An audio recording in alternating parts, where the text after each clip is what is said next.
오늘은 부활의 의라는 말씀 제목으로 하나님 말씀을 오늘 말씀 제목이 뭐라고요? 부활의 의입니다. 오늘 말씀도 한 것은 지난주 사랑론 죄의 뿌리에서 혼독한 혼독의 말씀이고요. 기억하시죠? 지난주에 말씀했습니다. 오늘은 사랑론 죄의 뿌리를 알았으니까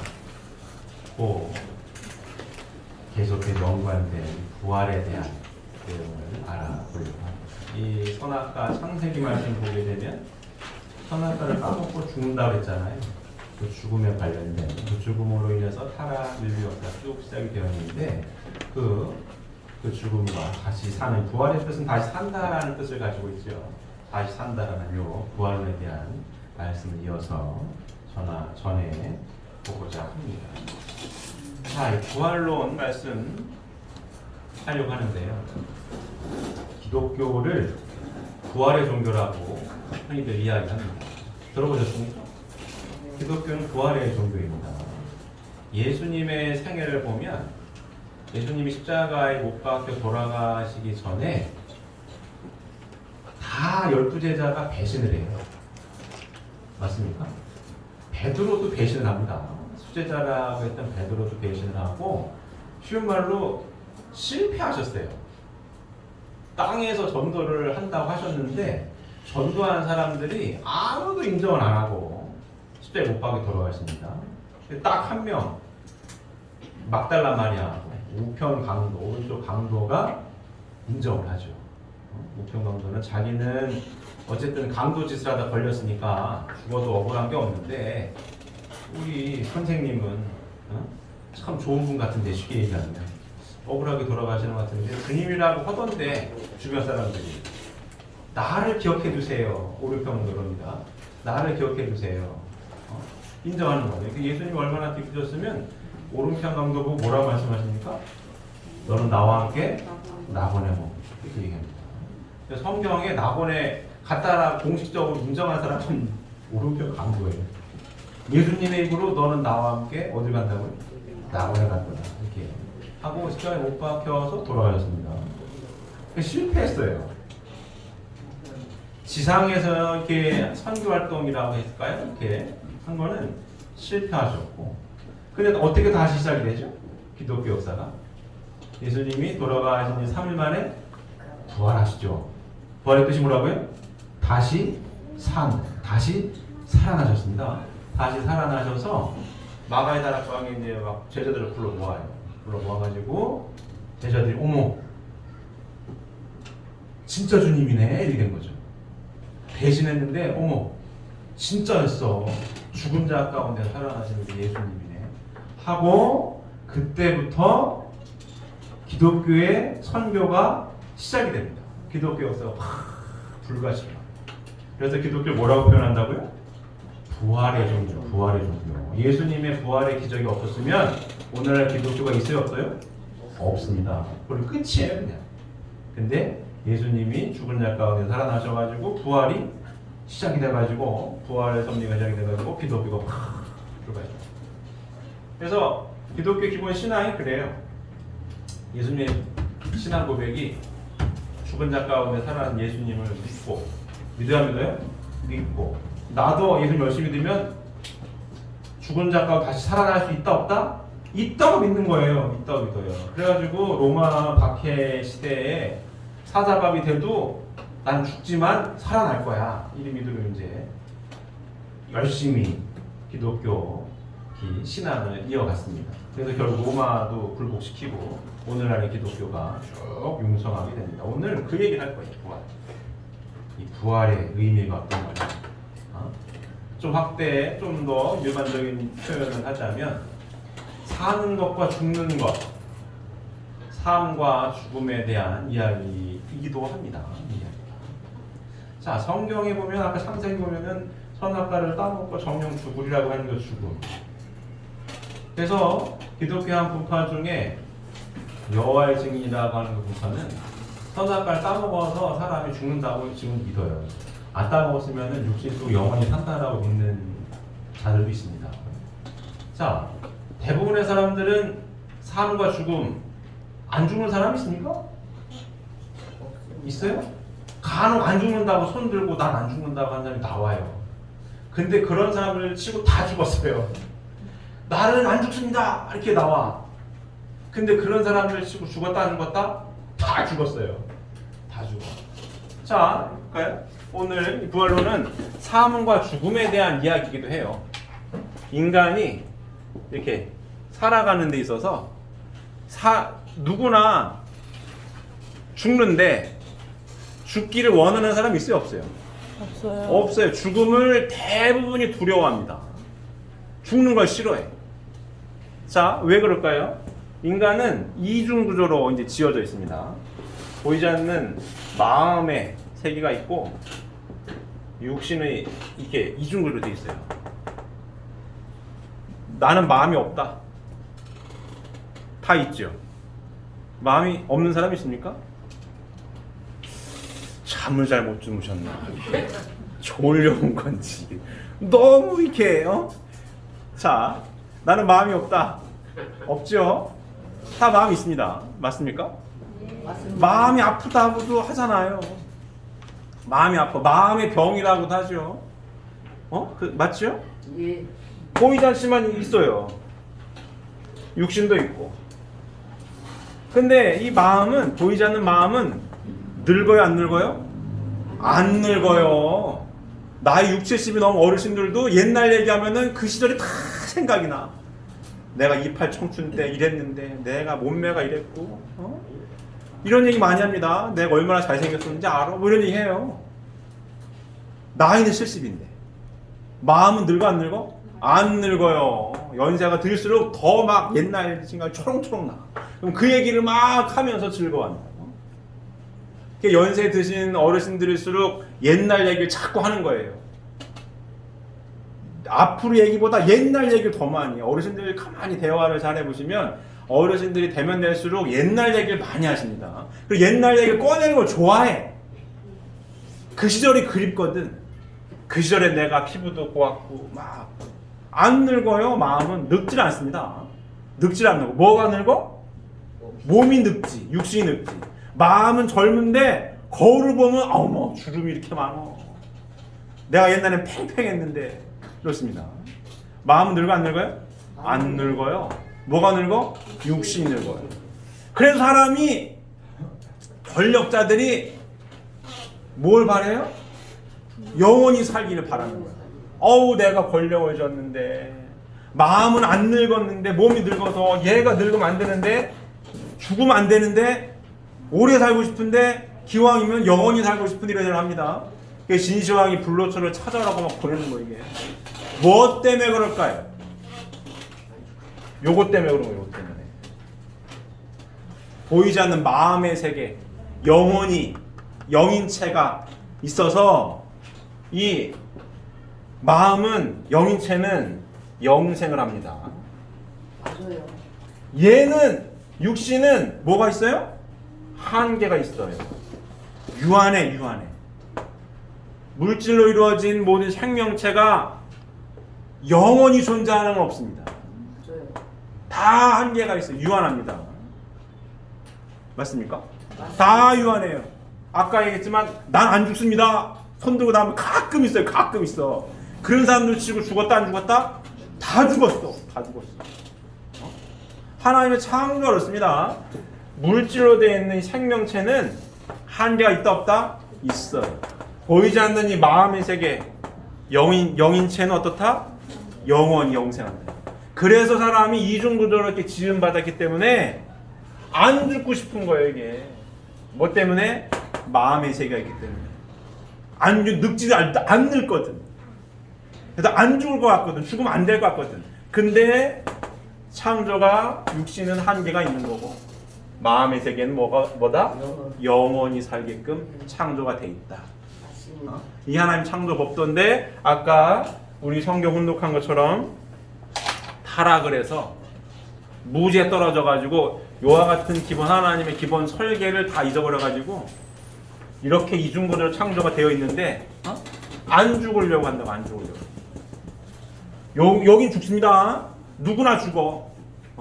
여기 어르신들 계시지만 이 젊은이와 학생들도 언젠가는 다 죽게 돼 있습니다. 그리고 어떻게 육신을 벗으면 어디를 가요? 보이지 않는 세계, 영원히 살 수 있는 요 세계로 가게 돼 있다. 제가 어디 갔습니까? 오늘 요 얘기를 하는 요 얘기를 하려고 합니다. 자, 그래서 삶과 죽음에 대한 이야기를 하는데, 자, 누구나 한 번밖에 살 수 없는 인생입니다. 맞습니까? 맞습니다. 기왕이면 어떻게 살길 바래요? 행복하게 살길 바란다. 나는 행복하게 살기 싫다. 아무도 없습니다. 행복하게 살기를 바랍니다. 맞습니까? 근데 행복하게 살길 바라는데 내 인생이 내가 계획하고 생각한 것만큼 잘 안 풀리는 경우도 많아요. 맞습니까? 난 행복하게 살고 싶은데 왜 인생이 자꾸 쉴 말로 꼬일까? 그 이야기도 해당이 되는 이야기입니다. 그 이야기도 해당되는 뭐랄까요, 첫 단추 같은 오늘 말씀이 이 부활론이에요. 내 인생은 행복하게 살고 싶은데 왜 자꾸 인생이 꼬일까? 보이지 않는 세계. 이 보이지 않는 세계가 살아 숨쉬고 있는 육신의 세계에 뭐 하고 있어요? 자꾸 간섭을 한다고. 자꾸 간섭을 해가지고 내 인생에 개입을 해요. 그래가지고 인생이 자꾸 꼬여. 마음대로 안 풀려. 그래서 행복하게 살길 바라는데 행복하게 사는 게 그리 만만한 게 아니더란 얘기죠. 자, 우리가 신앙생활을 왜 한다고요? 행복하게 살려고 신앙생활을 합니다. 우리가 신앙생활하는 이유와 목적은 명확한 거예요. 왜 신앙생활을 한다고요? 행복하게 살려고. 근데 아까 이런 인생이 왜 아픔이나 봤더니 보이지 않는 세계가 자꾸 관여를 해요. 이 문제를 해결하려고 수많은 종교들이 많이 생겨나고 철학자들도 많이 있습니다. 근데 근본적으로 해결을 못했대. 근데 누가? 제린두님으로 준 아버님이 이 진리 말씀을 갖고 와가지고 이걸 풀었어요. 어떻게 하나님이 창조란 설계도를 풀었고 이 설계도대로 잘 가지 못한 타락이 뭔지 지난 시간에 공부했죠. 죄의 뿌리가 뭔지도 공부했고 그로 인해서 요 육신을 벗고 간 요 보이지 않는 세계가 어떻게 자꾸 이 보이는 세계에 관여를 하는지, 그래서 인생을 힘들게 하는지 그 이야기를 풀어냈습니다. 그래서 제가 항상 강조하지만 원리강론 첫째 장 청소년입니다. 첫째 장 첫째 줄이 인간 누구나 불행을 물리치고 행복을 찾아 몸부림치고 있다, 이렇게 딱 써 있어요. 첫째 줄에. 그래서 원리강론은 새 진리의 말씀에 뼈대 가는 이 말씀의 결론은 뭐냐? 원리강론은 뭐라고요? 행복론이에요. 행복하게 살고 싶으십니까? 그것도 언제까지? 영원한 세계까지 행복한 삶을 원하십니까? 이 진리 말씀에 있습니다. 이 결론입니다. 결론을 맨 앞에 탕탕탕 두고 시작을 하는 거예요. 그래서 원리학론 보게 되면 이게 나와요. 보이지 않는 세계. 부활, 죽은 사람이 상대되는 거 아닙니까? 보이지 않는 세계에 대한 이야기거든요. 보이지 않는 세계에 대한 법도, 질서, 천법을 이야기해요. 이 위대한 겁니다.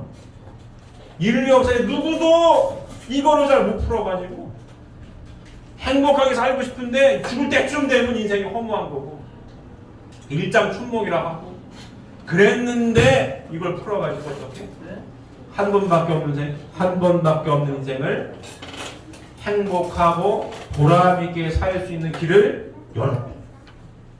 이해되십니까? 그래서 이 원리 말씀에 뭐가 있어요? 보이지 않는 세계에 대한 이 질서와 법도를 밝힌 부활론이 있는 겁니다. 오늘 그 첫 시간 이제 공부를 하려고 합니다. 자, 보면 성서 예언을 문자 그대로 받아들인다면 예수님이 재림하실 때에 죽은 성도들의 육신이 다시 원상 그들의 모습으로서 살아나올 것을 봐야 합니다. 성경 볼까요? 성경 제가 또 두분하고 나눠드린 요거 있죠. 마태복음 27장 50절부터 54절에 있는 말씀 먼저 훈독해 보겠습니다. 훈독하겠습니다. 예수께서 다시 크게 소리 지르시고 영혼이 떠나시니라. 이에 성소 휘장이 위로부터 아래까지 찢어져 둘이 되고 땅이 진동하며 바위가 터지고 무덤들이 열리며 자던 성도의 몸이 많이 일어나되 예수의 부활 후에 그들이 무덤에서 나와서 거룩한 성에 들어가 많은 사람에게 보이니라. 백부장과 및 함께 여수를 지키던 자들이 지진과 그 일어난 일들을 보고 심히 두려워하여 이르되 이는 진실로 하나님의 아들이었다 하더라. 자, 데살로니가전서 4장 14절부터 17절까지 다시 한번 혼독하겠습니다. 우리가 예수께서 죽으셨다가 다시 살아나심을 믿을진대 이와 같이 예수 안에서 자는 자들도 하나님이 그와 함께 데리고 오시니라. 우리가 주의 말씀으로 너희에게 이것을 말하노니 주께서 강림하실 때까지 우리 살아남아 있는 자도 자는 자보다 결코 앞서지 못하리라. 주께서 호령과 천사장의 소리와 하나님의 나팔 소리로 친히 하늘로부터 강림하시니 그리스도 안에서 죽은 자들이 먼저 일어나고 그 후에 우리 살아남은 자들도 그들과 함께 구름 속으로 끌어올려 공중에서 주를 영접하게 하시리니 그리하여 우리가 항상 주와 함께 있으리라. 자, 이 성경 말씀이 뭘 뜻합니까? 예수님이 다시 오실 때, 특히 데살로니가전서의 말씀 보게 되면 예수 안에서 먼저 죽은 자들, 누굴 뜻해요? 열심히 믿었던 신도들, 그들이 먼저 일어난대잖아요. 먼저 일어나서 하늘에서 구름 타고 오신 예수님 영접하고 믿고 살아있는, 숨쉬고 있는 우리들도 공중으로 끌어올려진다고 얘기하지 않습니까? 이걸 믿어요. 성경에 나와 있는 얘기니까 이거 믿어요. 그 얘기는 뭐예요? 죽은 자들이 살아난다는 얘기 아닙니까? 부활. 이걸 믿습니다. 믿으십니까? 믿어져요? 진짜 이 무덤이 갈라지고 시체가 벌떡 일어날 것이냐? 이거 대표계로 전에도 한 말씀드린 것 같은데 92년도에 92년 제가 고3이라 그때가 이제 고3이었어요. 92년도가. 근데 한참 이것 때문에 시끄러웠어요. 휴거. 뉴스에 막 나왔습니다. 교회 일이 그렇더라. 그 끌어올려진다고. 공중 재림할 거라고. 그때 막 시끄러웠습니다. 그 우리가 우스갯소리로 우리 고3 스트레스가 많으니까 야 그날이 진짜 오면 괜찮을지 몰라. 시험 안 보니까 대입 시험을 안 보고 야 올라가면 좀 편하지 않을까 이런 얘기도 우스갯소리를 했었는데 안 되거든. 이게 아무리 기다려도 안 돼요. 안 되는 얘기입니다.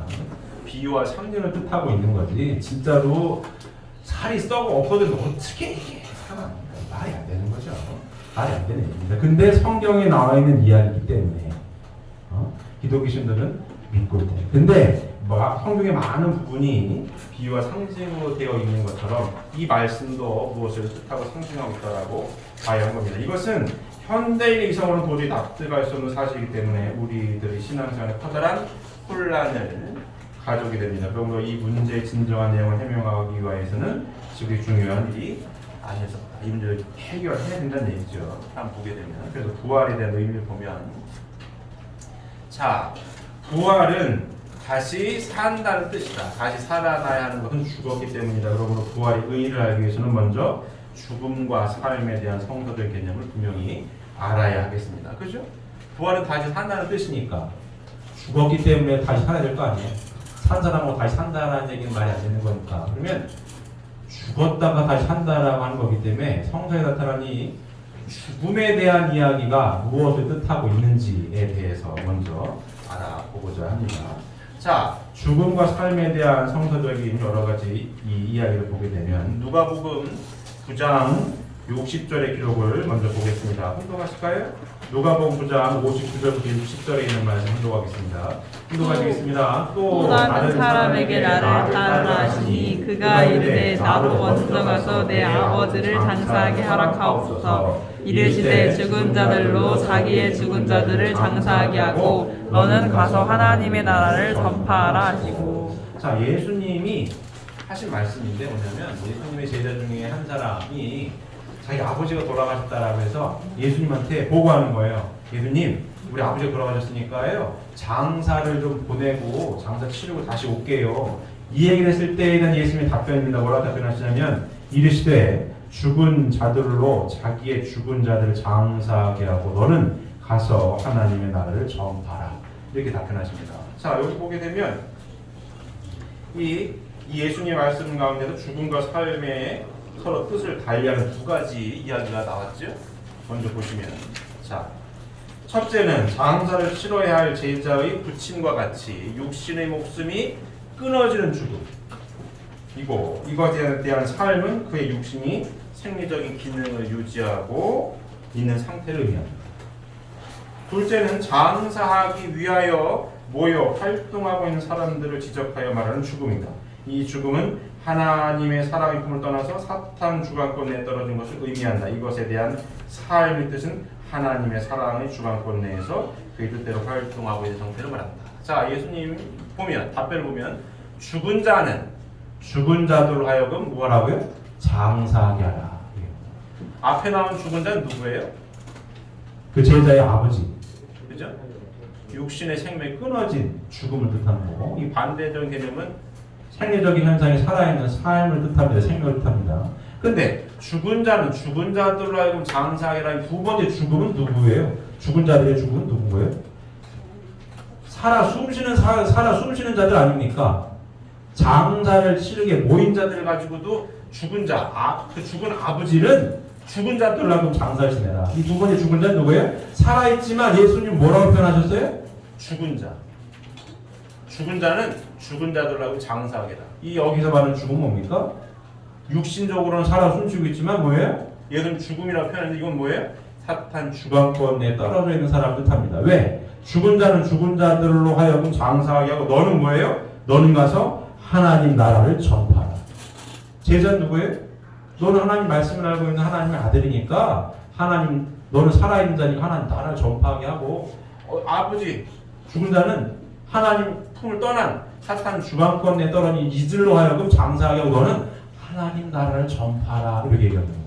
그럼 여기서 얘기하는 죽음, 사탄 주관권에 떨어진 사람을 죽은 자로 표현했는데 이거의 반대적인 개념은 뭐예요? 살아있다라는 것은 하나님의 사랑의 주관권 내에 있는 사람, 하나님 뜻대로 살아가는 사람을 가리켜서 살아있는 자라고 맞아요. 설명을 하시고 계신 겁니다. 다음 장을 보시면 그 육신이 활동하고 있다 하더라도 하나님의 주관권을 벗어나서 사탄의 주관권 내에 머물러 있으면 그는 창조 본인의 가치 기준으로 보아서 죽은 자가 아닐 수 없다. 이렇게 설명하고 있습니다.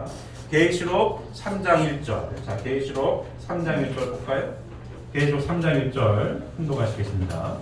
4대 교회의 사자에게 편지하라. 하나님의 7명과 7별을 가지신 이가 이르시되 내가 내 행위를 아노니 내가 살았다 하는 이름은 나 죽은 자로다. 똑같은 개념이죠. 살았다 하는 이름을 가졌으나 죽은 자로다. 편지를 쓰는데 죽은 사람이 편지를 읽겠어요. 살아야 편지 글을 읽을 거 아닙니까? 그 사람을 보고 뭐라고 해요? 살았다 하는 이름을 가졌으나 어떤 사람이다? 죽은 자로다. 그러니까 예수님이 얘기하는 이 죽음은 목숨이 끊어지는 죽음을 이야기하는 게 아니다 라고 설명을 할 수가 있습니다. 자, 다음 보게 되면 반면에 예수께서 요한복음 11장 25절, 자 이것도 혼독 한번 해볼까요? 요한복음 11장 25절 23절에 26절 혼독하겠습니다. 예수께서 이르시되 내 오라비가 다시 살아나리라. 마르다가 이르되 마지막 날 부활 때에는 다시 살아날 줄을 내가 아나이다. 예수께서 이르시되 나는 부활이요 생명이니 나를 믿는 자는 죽어도 살겠고 무릇 살아서 나를 믿는 자는 영원히 죽지 아니하리니 이것을 내가 믿느냐. 이게 무슨 말입니까? 예수 뭐라고 말씀하십니까? 나를 믿는 자는 어때요? 죽어도 살겠고 부활이니까 살아서 나를 믿는 자는 어떤다? 영생한다 이렇게 말씀하시는 거예요. 요 얘기죠.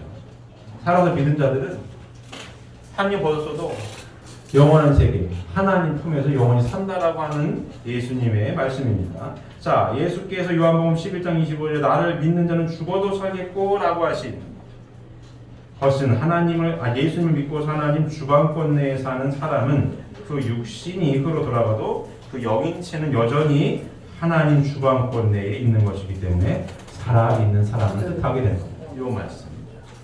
육신은 흐르 돌아가도 이 영인체, 보이지 않는 마음의 세계, 마음은 하나님과 함께 하나님 주관권 내에 있는 것이기 때문에 영원히 살아있는 사람이다라고 설명을 하고 계십니다. 자, 그러면 어느 것이 인간 시조의 타락으로 초래된 죽음일 것인가? 하나님은 원래 인간이 타락되지 않았어도 노쇠하면 육신은 흙으로 돌아가도록 창조하셨습니다. 창조 원리에 의하면 육신은 노쇠하면 벗어버리고 영인체만이 무형세계에 가서 영원히 살게끔 창조를 하셨습니다. 이렇게. 맞아요. 인간뿐만이 아니라 물질로 된 생명체는 유한하다. 맞습니까? 영원히 존재할 수가 없다. 인간도 마찬가지입니다. 타락을 했건 타락하지 않았건 만물은 타락을 했어요, 안 했어요? 만물은 타락하지 않았습니다. 타락하지 않은 만물도 유한하게 되어 있습니다. 인간 역시 유한하게 되어 있어요. 타락을 안 했어도 육신은 한계가 있게끔 하나님께서 창조를 그렇게 하셨다라고 하는 말씀입니다. 자, 다음 보게 되면 물질로 된 생물체로서 영원성을 가지고 있는 것은 하나도 없다. 그러므로 인간의 육신도 영존할 수 없다. 만일 영존한다면 영인체에 갈 것인 무영체에는 창조할 필요가 없을 것이다. 이렇게 흙으로 영존할 수가 없어요. 육신은 한계가 있고 그렇게 무영체가 있습니다. 타락으로 인한 죽음은 인간 시조가 선악과를 까먹음으로써 초래된 그 죽음을 말합니다. 창세기 2장 17절 아까 우리 혼독했죠. 창세기 2장 17절 다시 한번 우리 혼독해볼까요? 여기 또 있으니까 2장 17절 보겠습니다. 여호와 하나님이 그 사람에게 명하여 주시되 각 동산 각종 나무의 열매는 내가 임의로 먹되 선악을 알게 하는 나무의 열매는 먹지 말라. 내가 먹는 날에는 반드시 죽으리라 하시니라. 하나님께서 말씀하신 죽음입니다. 선악을 알게 하는 나무의 열매를 먹으면 어떻게 해요? 반드시 죽는다라고 말씀을 하고 계십니다. 하나님이 아담과 여의 선악과를 따먹는다는 정령 죽으리라고 말씀을 하셨어요. 말씀하셨습니다. 자, 볼까요? 지난 시간 복습입니다. 자, 하나님은 창세기 1장 28절에 3대 축복을 말씀을 하시고 하나님은 자, 하나님의 형상대로 누굴 먼저 창조하십니까? 남자 아담을 창조하시고 또 아담 외로워하는 걸 봐서 누굴 또 후에 창조하세요? 하나님 모양대로 해와를 창조했습니다. 그리고 3대 축복의 말씀을 허락하셨어요. 인간에게만 오직 말씀을 주십니다. 제가 항상 강조하지만 인간에게만 말씀을 허락하시고 축복하셨습니다. 생육하고 번성해서 만물 세계를 주관해라. 맞습니까? 자, 인간이 실천해야 할 덕목이었어요. 생육하는 거. 지난 시간 공부했죠? 뭐라고요? 하나님과 같은 사랑을 할 수 있는 인품을 갖춘 인격자가 되는 것. 그 다음이 뭐예요? 번성하라. 하나님과 같은 사랑을 할 수 있는 남성이 되고 하나님과 같은 사랑을 할 수 있는 여성이 된 후에 번성하라 이렇게 사랑을 주고받으면 하나님을 닮은 자녀가 태어나서 하나님을 모시고 살아가는 요 이상 가정을 이루었을 것이고 이상 가정이 확대되면은 사회 국가 세계를 이뤘겠죠. 이렇게 됐어야 되는 건데. 자, 선악과를 따먹는 날에는 정령코 죽으리라고 하셨는데 선악과를 따먹었어요? 안 따먹었어요? 따먹어 버렸다고. 자, 요와 같은 세계가 이루어졌어야 되는 건데 누구 말을 들었어요? 사탄이 말. 하나님도 인간에게 말씀을 주시고 누구도? 사탄도 인간에게 말을 했어요.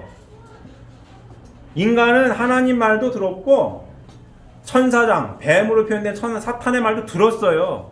들었다고. 듣고 누구 말을 따라 했느냐죠, 이게 지금. 자, 하나님 말씀을 듣고 생육한 토대 위에 사랑을 나눠서 가정을 이뤘더라면 좋았을 것인데 누구 말을 들었다고요? 사탄이가 하는 말을 들었어요. 누가 들어요? 아담하고 해와 중에 누가 먼저 들어? 해와가 들었다고 이렇게 들었어요. 그리고 해와가 아담한테 전달해요. 그러니까 아담이 누구 말을 들은 격이 됩니까? 얘 말을 들은 격이 되는 거예요. 이게 이렇게 주고받다 이렇게. 그러니까 누구 닮은 아들 딸이 태어나요?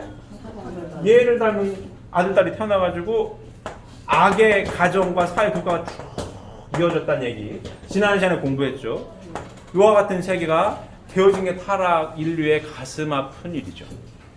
가슴 아픈 일입니다. 자, 잘 보세요. 요 두 가지 경우인데 하나님의 창조는 인간을 어떻게 창조했어요? 요와 같은 모습으로. 아담이도 해와도 보이지 않는 영인체 마음의 세계가 있고 육신 쓴 이렇게 이중구조로 창조를 했다고요. 맞습니까? 요 말씀대로 들었으면 육신이나 마음이나 행복하게 좋았겠죠. 쉽게 얘기하면 맞아요. 마음도 편안하고 몸뚱이도 편안하고 그랬을 거 아닙니까? 맞습니다. 그죠? 그래야 행복하니까. 자, 행복이라고 하는 것은 마음의 행복, 육의 행복이 다 이루어져야 행복한 거예요. 맞습니까? 내가 마음은 참 편안해. 근데 몸뚱이가 아파 죽겠어. 행복할까요? 행복하지 않아요. 몸은 건강해. 몸은 건강해요. 돈도 억수로 많어. 마음이 불편해. 자식이 속색이고 마누라가 바람을 폈어. 몸도 사지 멀쩡하고 돈도 많은데 마음이 불편해. 행복합니까? 행복하지 않습니다. 행복은 요렇게 마음의 행복도 육의 행복도 같이 행복할 때 진짜 행복한 겁니다. 요와 요렇게 3대 축복의 말씀을 이뤘으면 요게 다 행복했을 거예요. 맞아요. 맞습니다. 생육하라. 하나님과 같은 인품을 갖춘 사람이 돼서 내가 하나님과 같은 인품을 갖춘 부인을 만났어요. 그래서 사랑을 누구처럼 해? 하나님처럼 해. 위하여 사는 삶을 잘 실천해. 서로 위해서. 다툴 일이 있어요? 없어요? 없어. 천하를 줘도 바꿀 수 없는 가치를 서로 인정하고 존중해요. 내 부인을 천하를 준데도 안 받고 귀한 사람이야. 왜? 내 부인이 없으면 하나님과 같은 내가 사랑의 완성자가 될 수 없으니까. 내 남편을 하나님처럼 잘 모시고 받들어. 아들, 딸, 내 아들, 딸이기 전에 하나님을 닮아는 아들, 딸이니까 왕자님, 공주님으로 잘 귀하게 인격적으로 잘 대해요. 아들, 딸이 엄마, 아빠 대하게 하나님처럼 대해. 하나님 대신 우리 어머니, 아버지니까 효도를 하지 말라고 효도를 잘 해. 이렇게 살았어야 되는 겁니다. 그럼 행복하죠. 근데 이 하나님 말씀을 듣고 실천했어야 할 모습인데 누구 말을 들었어요? 얘 말을 들어가지고 누구 눈이 밝아진다고요? 내 눈이 밝아진다고 얘가 꼬셨다고. 야, 안 죽어.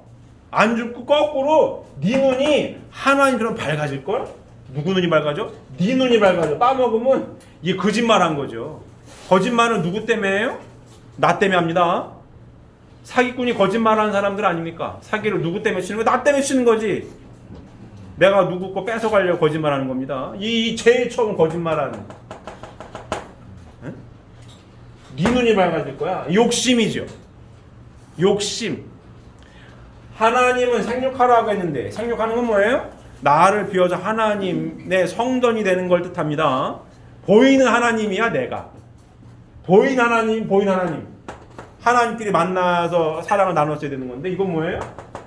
나라고 하는 게 가득 차가지고 내 눈이 밝아져가지고 내 멋대로 내 욕심이 기준이 돼가지고 너미 걸 뺏어오려고 하는 거예요 이게. 사랑도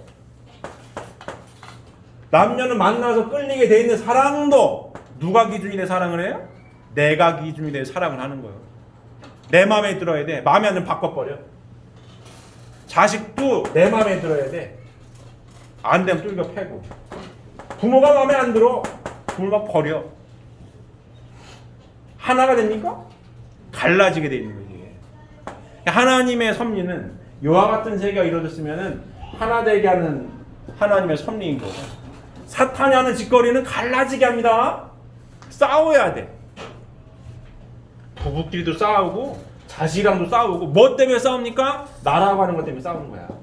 다. 나 때문에.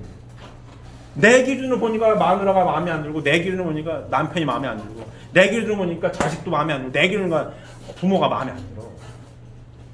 그럼 혼자 살아야지, 혼자. 그게 지금 현 세계가 점점 혼자 사는 사람들이 많아지고 있는, 그 사람 행복합니까? 결코 행복하지 않습니다. 진짜예요. 강아지를 아무리 자식처럼 키워봐, 그게 자식이 되나? 안 됩니다. 애견인들이 들으면 기분 나빠할지도 모르지만 개는 개지. 반려견이라고 표현하지만 나쁘게 표현하면 개새끼 개새끼지, 특히 사람 새끼는 안 되는 거야. 그러면 될 수가 없는 거예요. 나중에 크게 후회합니다. 크게 후회해. 사람은 하나님의 창조의 모습을 보게 되면 혼자 살게 되어 있지 않습니다.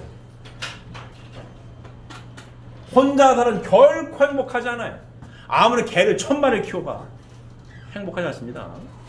행복한 누가 필요해? 하나님을 중심으로 사랑할 상대가 필요하고 하나님의 혈통을 있는 아들, 딸들이 필요한 겁니다. 그래야 인간 삶이 행복해요. 혼자 살면은 여기가 행복하지 않아요. 이해되십니까? 타락을 해가지고 예수님이 얘기한 니는 살았다는 이름을 가졌으나 죽은 자로다, 여기만을 듣고 살아가는 사람 뜻합니다. 죽은 자는 죽은 자들로 하여금 장사를 지내게 해라. 그리고 살아있는 너는 나를 따라와야지. 기준점 뭡니까? 죽은 자는 진짜 목숨이 끊어진 그 아버지를 뜻하는 거고, 죽은 자는 죽은 자들. 죽은 자는 누구예요? 예수님 말씀 모르고 있는 그 동네 사람들한테 장사하게 하고, 살아있는 너는, 살아있다라는 기준이 뭡니까? 여기 있다는 얘기죠. 누구 말을 듣고 있어요? 하나님 말을 듣고 있는, 하나님 말씀대로 살려고 노력하고 있는 살아있는 너는 누굴 따라야 돼? 나를 따라야 돼. 여기서 죽은 뭡니까? 여기에 있는 사람들. 살아 숨쉬고 있는, 살았다 하는 이름은 가졌으나 죽은 자로다. 뭐예요? 여기만 듣고 있는 사람들. 이걸 뜻하게 됩니다. 이해되십니까? 타락으로 인한 죽음은 그런 거예요. 죽었어요. 분명히 하나님 말씀을 빌리면 창세기 2장 17절에 따먹으면 죽는다고 했거든. 안 죽었어. 900살 넘게 살아요. 900살 넘게 살았대. 여호와의 증인은 결국은 죽었다 이거야. 안 따먹었으면 천년 만년 억년 살았을 건데 따먹어서 900살밖에 못 살았다고 얘기를 해요. 따먹어서. 안 따먹었으면 만년 10만년 살았을 텐데 이 말이 안 되죠. 모든 피조 만물은 누가 창조했어요? 하나님. 물질로 된 육신은, 생명체는 한계가 있다 없다? 있어요. 인간만 그런 게 아닙니다. 인간도 그 예외에 벗어날 수 없다. 왜 안 죽었어? 따먹어서 죽었어야지. 안 죽었거든. 900살 넘게 살고 계속 애들을 낳아요. 그래가지고 이 아수라장이 이 세계를 만들었죠. 그러면 타락으로 인해서 하나님이 말씀하신 죽음은 이겁니다. 선악과를 따먹는 날에는 정령 죽으리라. 야, 너 나이 먹으면 죽어. 이 얘기한 적은 없고, 선악과를 따먹는 날에는 넌 진짜 죽을 거야 하는 얘기는 이거죠. 이 죽음. 비중이 육신 끊어지는 건 당연히 인간이나 만물세계나 죽게 돼 있는 건 당연한 거기 하나는 언급을 안 하시고, 인간은 특별한 존재, 하나님의 아들, 딸로 지었기 때문에 하나님, 그리고 유일하게 말씀을 줘서 말씀을 실천을 하느냐 못하느냐의 책임 분담도 인간에게 있었던 거고, 이 책임 분담을 함으로 인해서 만물 세계를 주관할 수 있는 권한도 인간에게 준 거고, 맞습니까? 인간에게만 그래서 말씀을 주시고, 이 말씀을 안 지키면은 죽는다라고 표현하고, 죽는다. 맞습니까? 이 아수라장을 만들 거니까.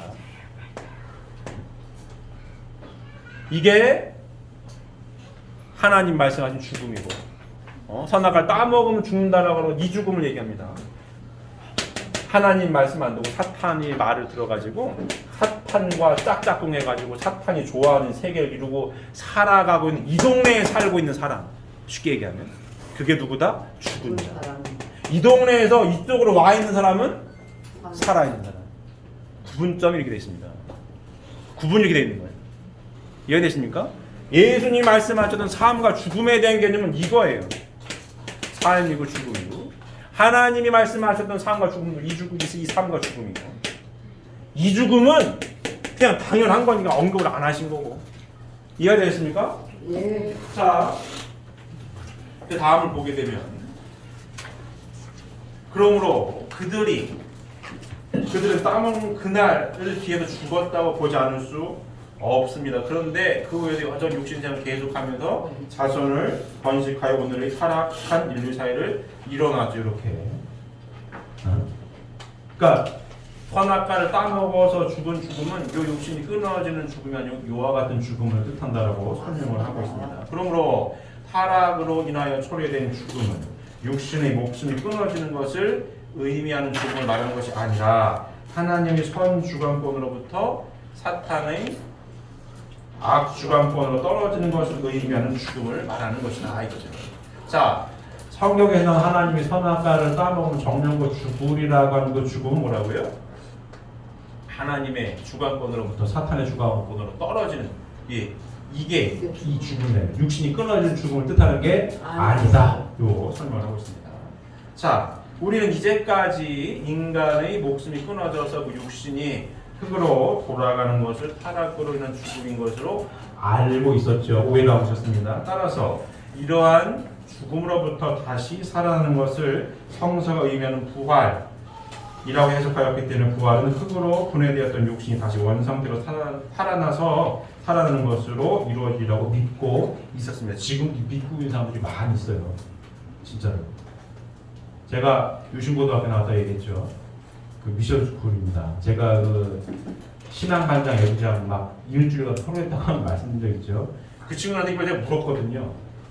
니들은 이걸 진짜 믿냐? 물었어요. 믿는다니까. 그래서 제가 그랬어요. 무덤 속에 있는 사람 이렇게 무덤이 갈라지고 이렇게 일어나는 것도 있다라고 치자. 폭탄 맞아가지고 6.25 전쟁 때 걔가 분해된 사람 어떻게 되는 거냐? 그래 물었어요. 형체가 없는데 되겠니? 선뜻 대답을 못해요. 왜냐면은 그때 제가 막 토론을 한 일주일 정도 할 때 이게 무슨 지금으로 얘기하면 무슨 토론 배틀처럼 막 구경을 했거든요. 이렇게 삥 둘러가지고 야자 시간에 삥 둘러가지고 막 구경을 했어요. 망을 보고 앞문 뒷문에 애들이 하면 망을 보고 있고 나하고 그 신앙반장 대여섯 명 있고 애들은 막 구경을 하고 있는 거야. 그래 물었어요. 야 이거 믿는 거지? 제가 그 죄의 뿌리 이거 제가 원리에 있는 핵심 내용이 몇 가지 제가 이제 질문을 하고 답변하고 걔들도 나한테 질문하고 제가 답변하고 이렇게 진행했었는데 이것도 물었었던 기억이 납니다. 야, 이 되냐? 무덤이 있으면 우리 무덤이 갈라지고 일어난다니까 그런다고 치자. 폭탄 맞아가지고 분해된다는 어떡하냐? 이제 선뜻 대답 못하죠. 주변 다 보고 있거든. 애들이. 그러니까 애들은 주변에 있는 사람이 교회 다니는 애들이 아니었어요. 그냥 무신론자들이에요. 근데 이게 재밌으니까 보고 있는 거죠. 그렇습니다. 물에 빠졌어.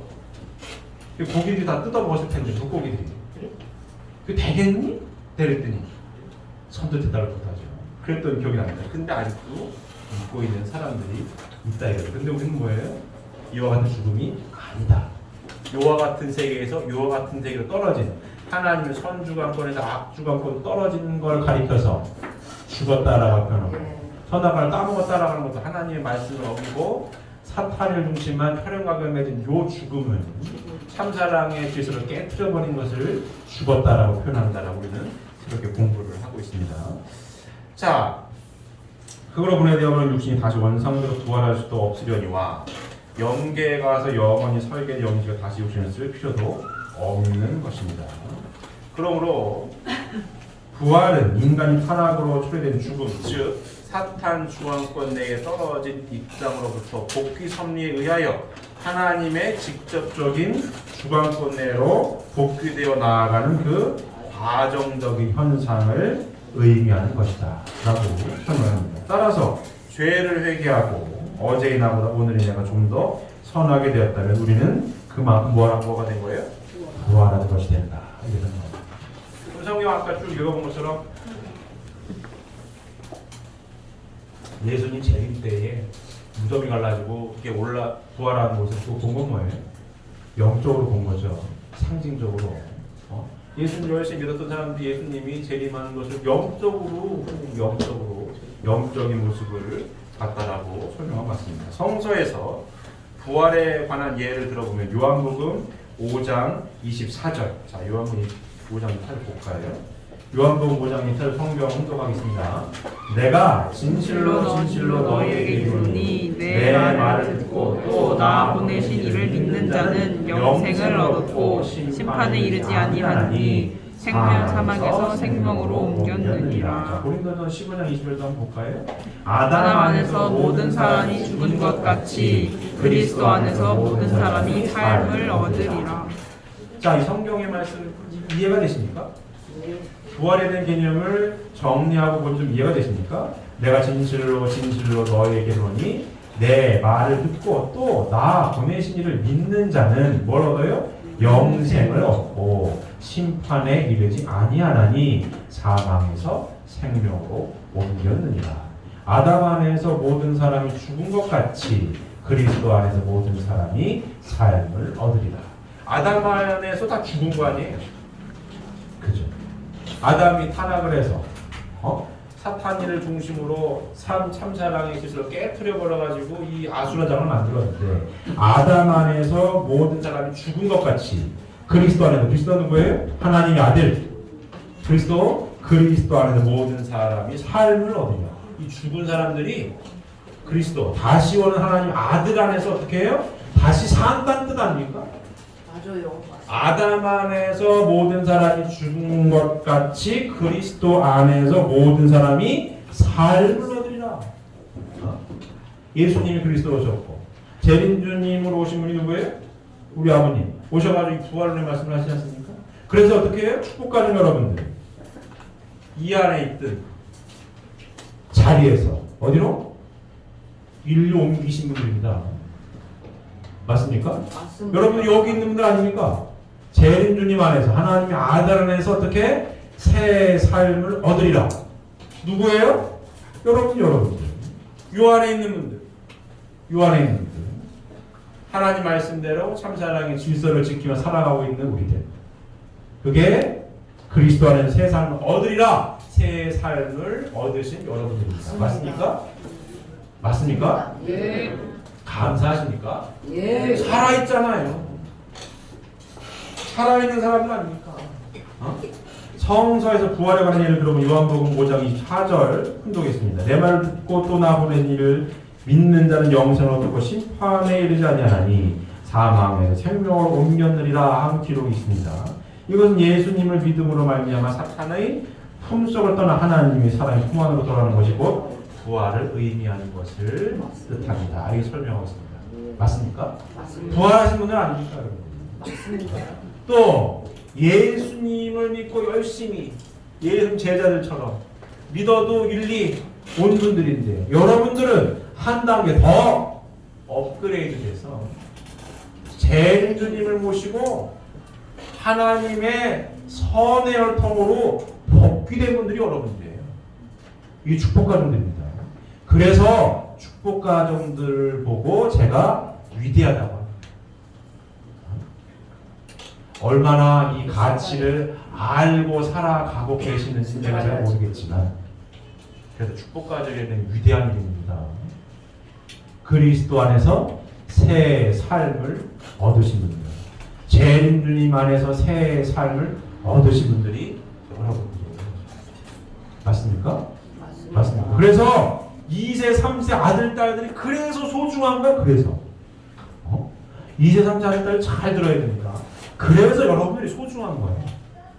하나님의 선의 혈통을 이은 하나님의 아들, 딸로 태어난 여러분들이기에 소중한 겁니다. 2세, 3세 아들, 딸들은 알겠습니까? 알겠습니까? 그래서 소중하다고. 그래서 목사님이 우리 애기들을 그렇게 그냥 한 사람이라도 잘못될까봐 그냥 막 쉬운 말로 벌벌벌 하는 거야. 눈에 불을 켜고 이제 삼세 아들딸을 지키려고 하는 겁니다. 이 말씀을 깊이 깨닫고 살고 있기 때문에 그러는데, 신앙은 제가 항상 강조하지만 머리로 하는 게 아니에요. 머리에 들어있는 지각은 다른 얘기입니다. 머릿속에 부활이 이런 뜻이구나 지식으로밖에 안 남습니다.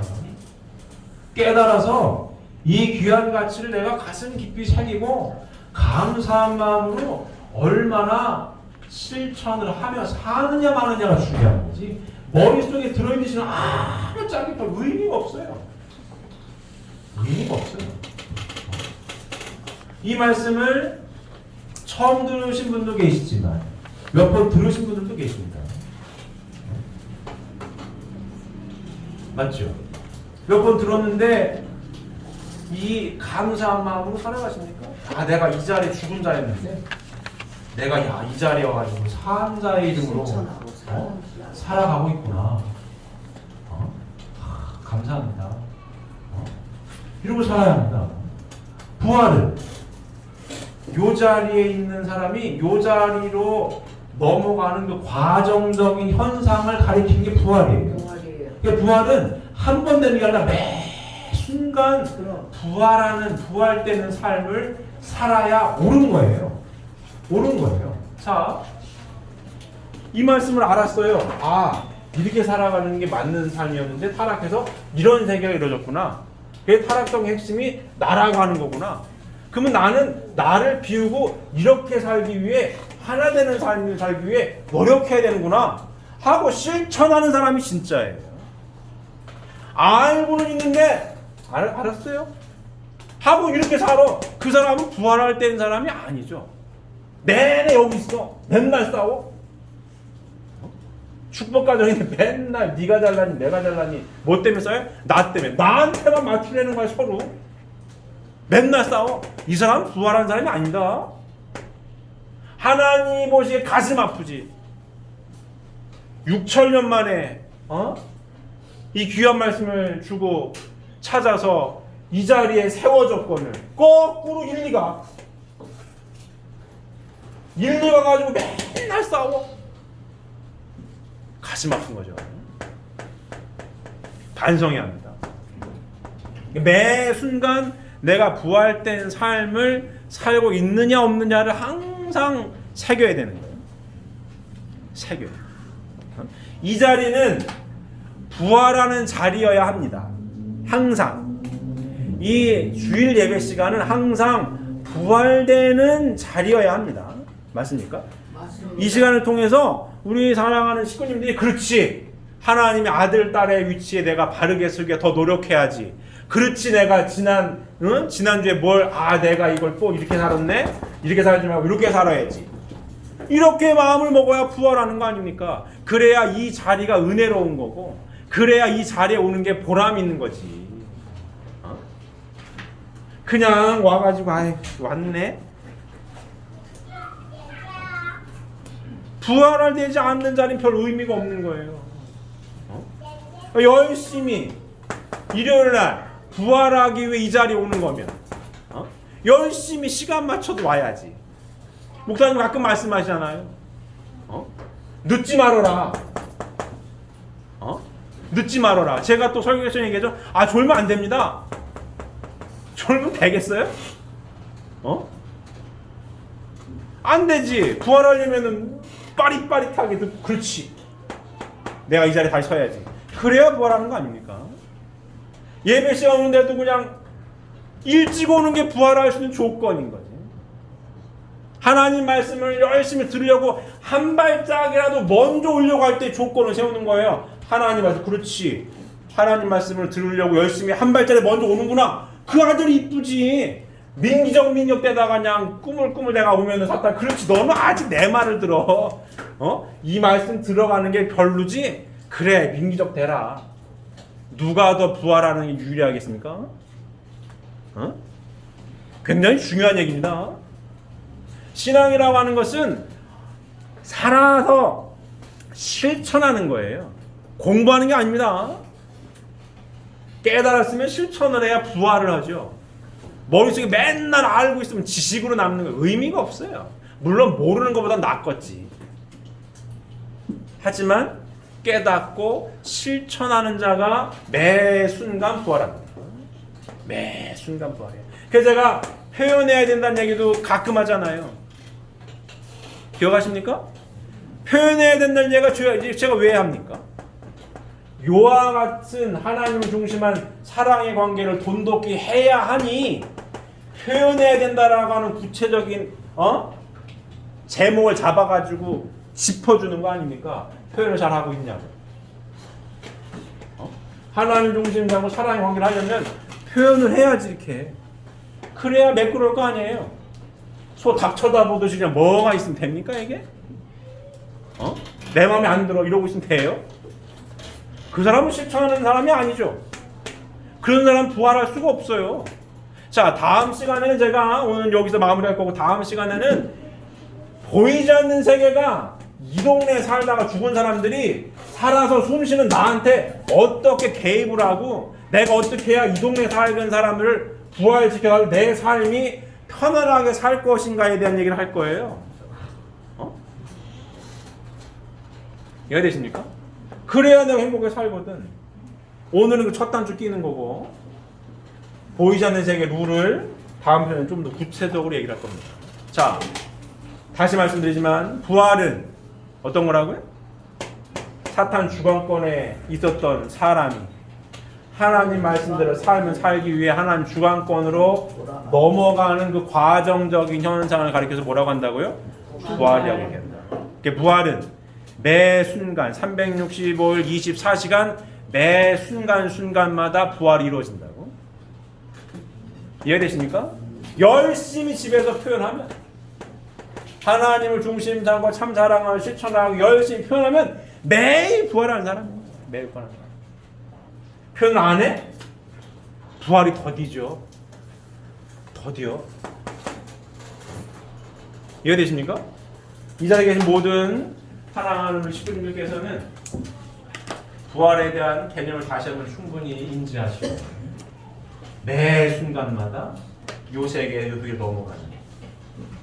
그리고 나는 살아있는 이름을 가지고 사는 그리스도 안에서 새 삶을 얻은 살아있는 자라고 하는 감사한 마음 변함없이 그 안에서 보다 더 부활하는 성장하는 우리 식구님들이 되시기를 바랍니다. 기도드리겠습니다.